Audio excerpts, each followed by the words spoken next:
I came to see Dr. Varughese on the advice of my primary care physician because my blood pressure was a little elevated and my EKG reading was a little off. She suggested that I take a stress test and have some other procedures done just to determine the causes of that.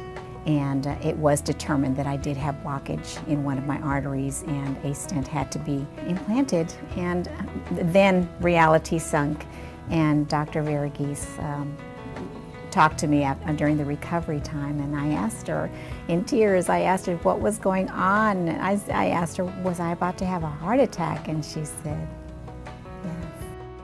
Yolanda Garcia, to this day, she's so thankful that her primary care was cognizant enough to send her for evaluation, because many times primary doctors or nurse practitioners who see all of these patients, they may not recognize because the patient's not complaining much. So I think this is a wake-up call for all of us as physicians and healthcare providers to really focus on prevention, evaluating the patient early, getting them to the right specialist on time. Because of her, I'm able to take care of my clients. Because of her, I have a better life. So I really am appreciative of all she has done for me. Well, coronary disease in women especially it's the #1 killer of women in this country, and pretty soon will be the #1 killer of women all over the world. And in Hispanic women especially, there's a high prevalence of diabetes.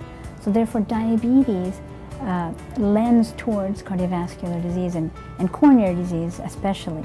It's just so important to educate our Hispanic population, our Indian population, because Indians die 4 times the rate of any other population from diabetes and cardiovascular disease. People are hungry for knowledge. It's just for the lack of knowledge we perish.